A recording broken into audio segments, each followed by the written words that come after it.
I meditate because I believe in science. Surprise, surprise.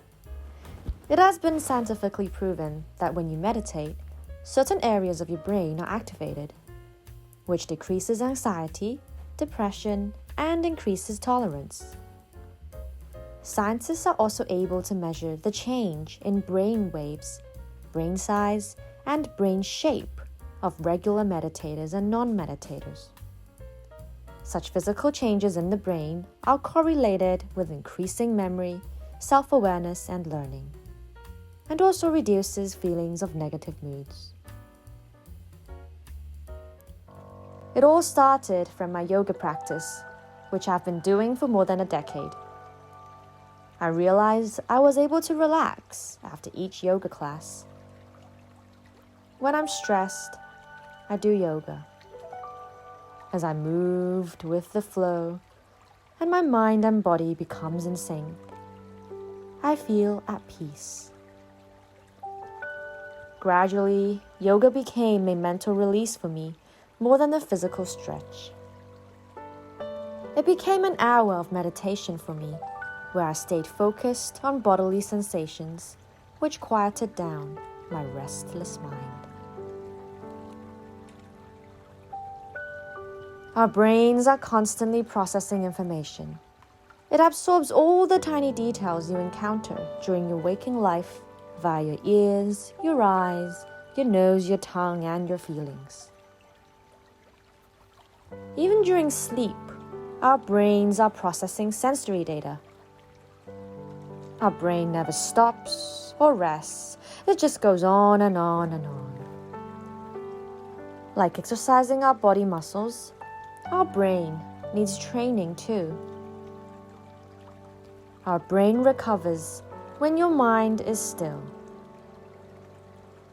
When your mind tries to stay in the present moment. It's difficult at the beginning because you will definitely notice the brain jumping into the future or the past. Our mind is always imagining things, laying out stories of ourselves, planning for things in the future, and reminiscing about our past. It's hard for your mind to stay here and be here. As the Dalai Lama says, when asked about what surprised him most about humanity, he answered, "Human." Because he sacrifices his health in order to make money. And then he sacrifices money to recuperate his health. And then he is so anxious about the future that he does not enjoy the present. The result being that he does not live in the present or the future. He lives as if he's never going to die, and then dies having never really lived. As I explored various types of meditation, like gong bath meditations, floating meditations, crystal singing bowls meditations, sitting and walking meditations, I realized not all forms are suitable for everyone. But no matter what form of meditation I practice, my mind is always able to recover to its natural state. A short taste of the richness of awareness, finding everything I need right here and now. Mindful of each breath, mindful of each movement of the body, mindful of being mindful. As Howard Cohn says, well-being is a birthright. You don't need to leave where you are to find happiness. You just need to learn how to be here and not wander away.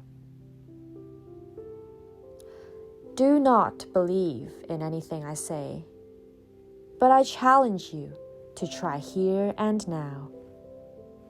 To try to be here and not let your mind wander for 3 minutes.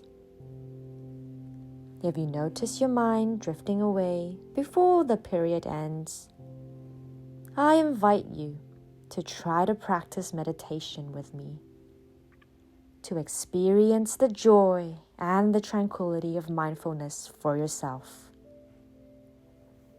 Even 5 minutes of meditation a day unblocks your mind for more space for whatever positivity you need. Just try.